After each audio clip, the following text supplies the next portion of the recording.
Hello, everyone, and welcome to Phantoms of Celluloid, the place where we talk about weird movies.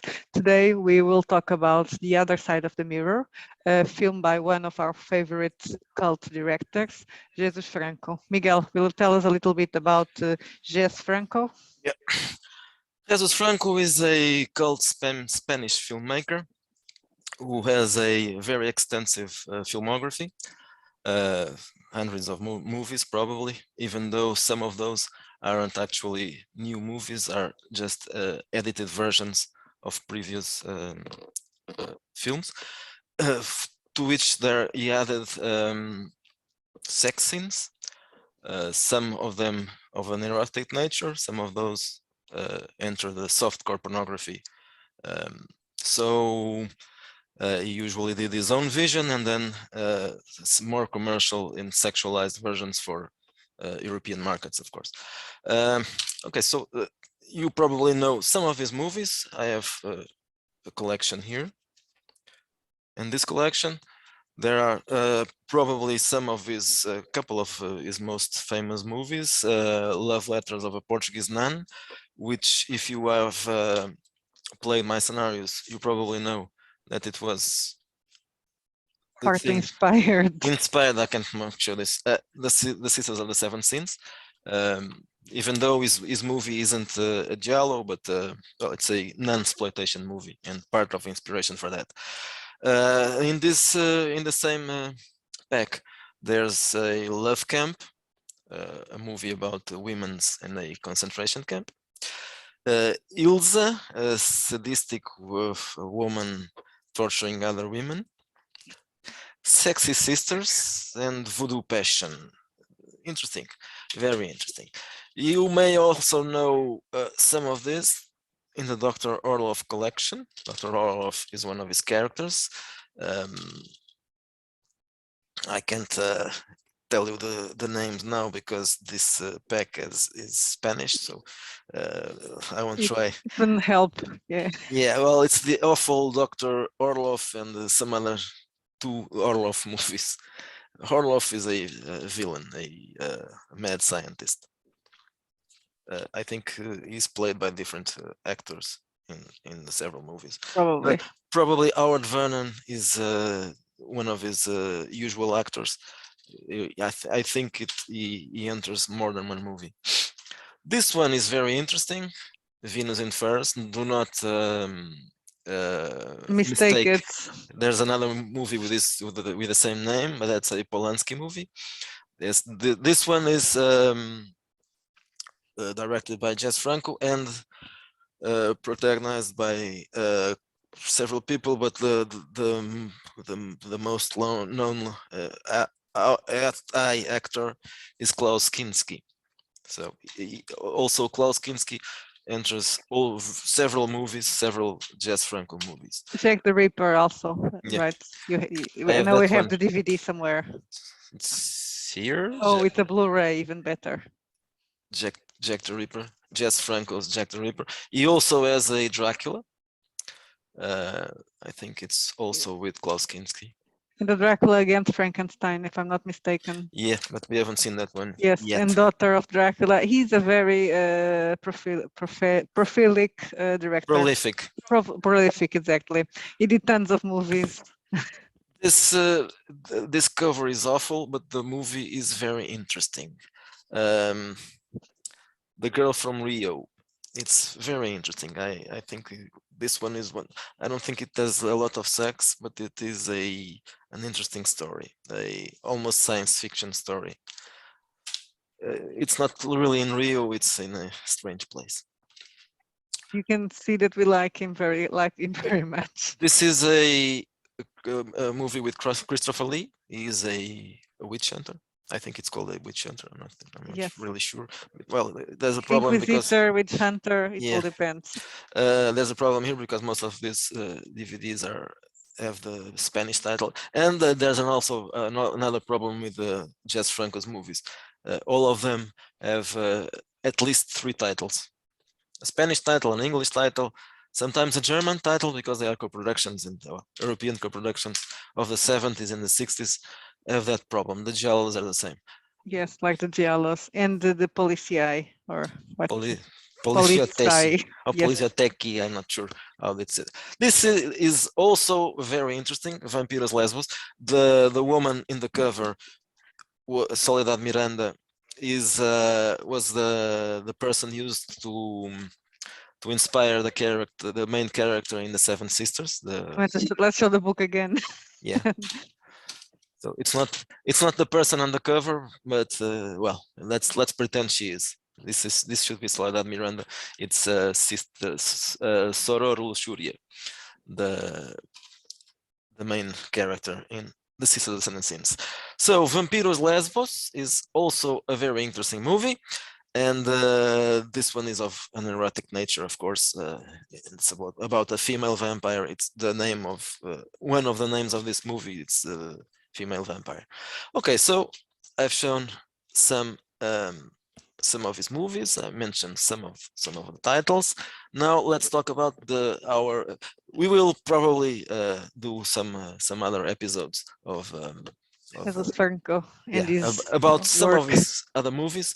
Today, we are talking about The Other Side of the Mirror, and I'm going to share the screen.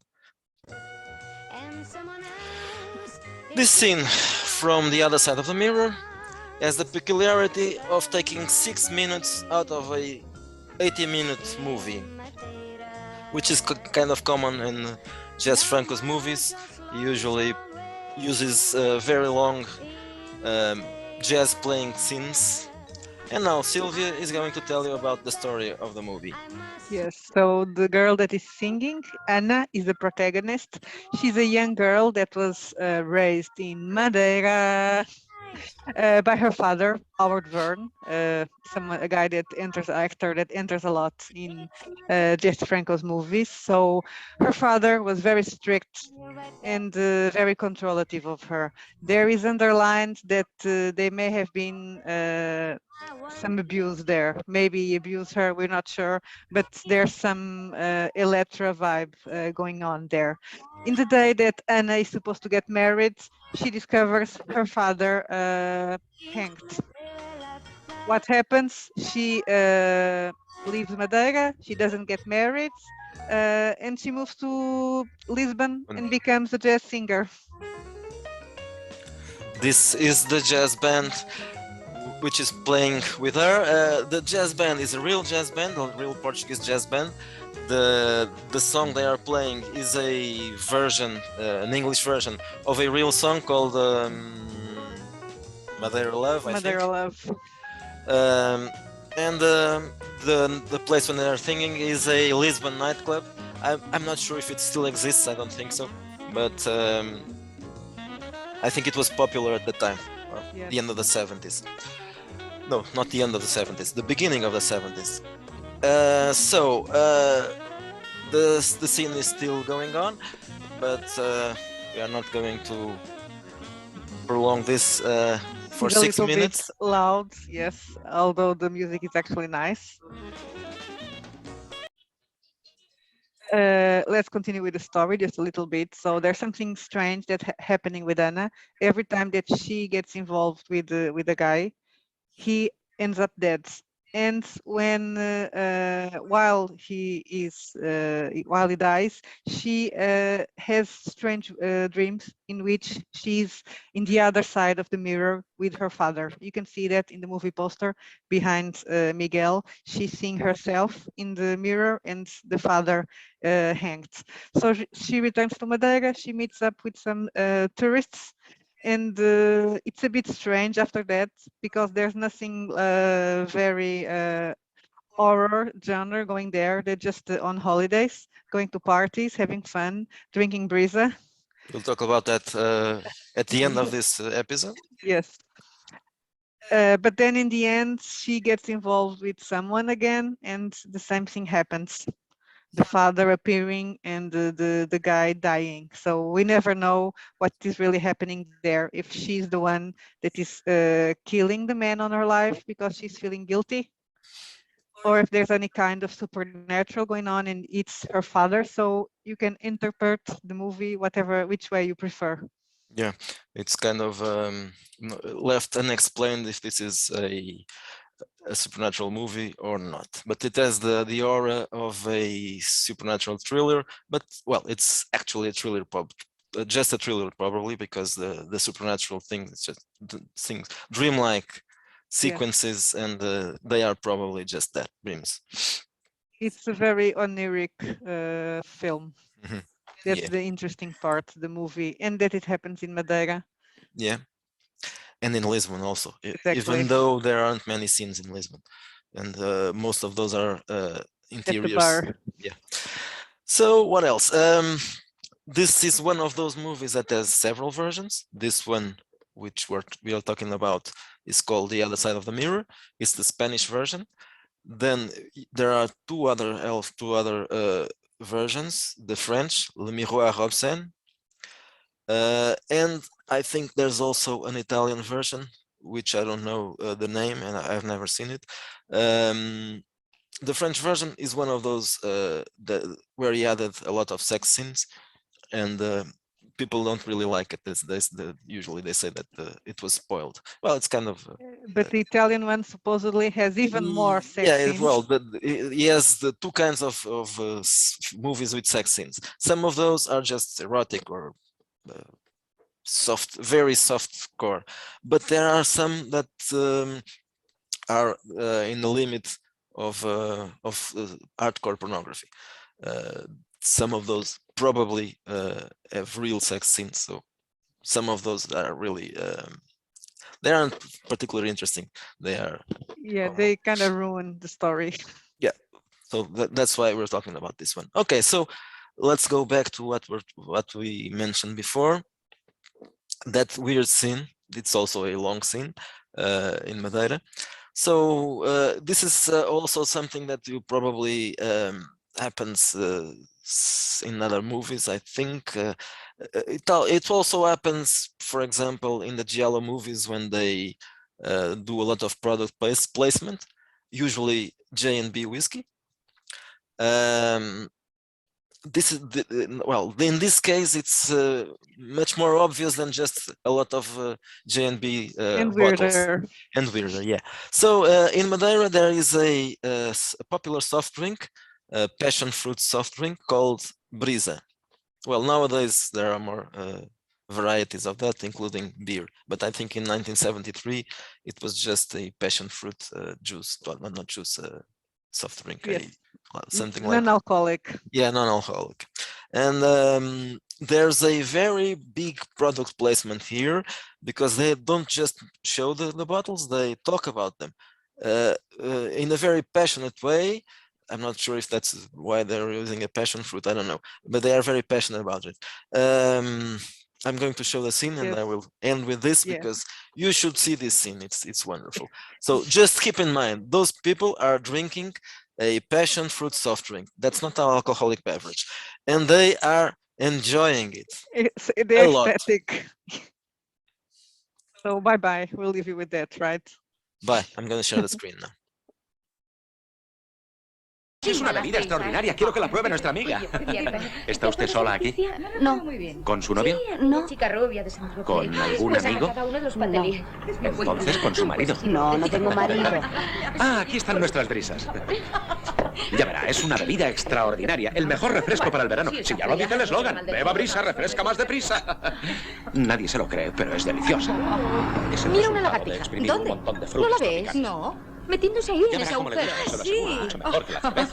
Bueno, nos beberemos la quinta brisa de la mañana. ¿A ti te dan miedo las lagartijas? Bueno, me dan un poco de asco, pero son unos animalillos simpáticos.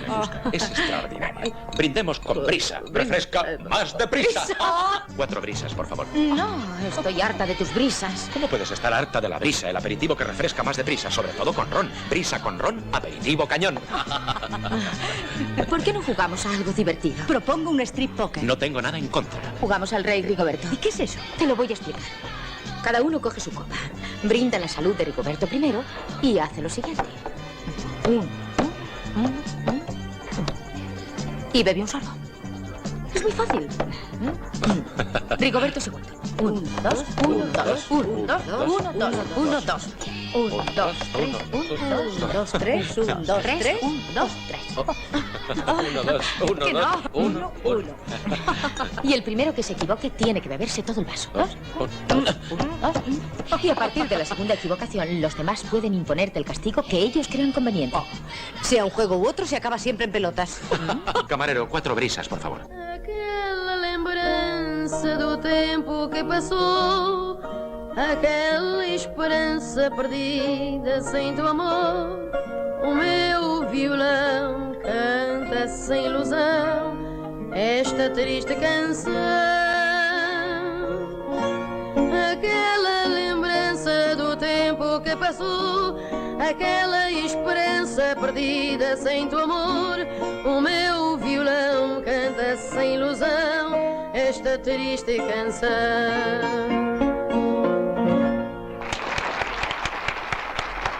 A la salud de Rigoberto 43.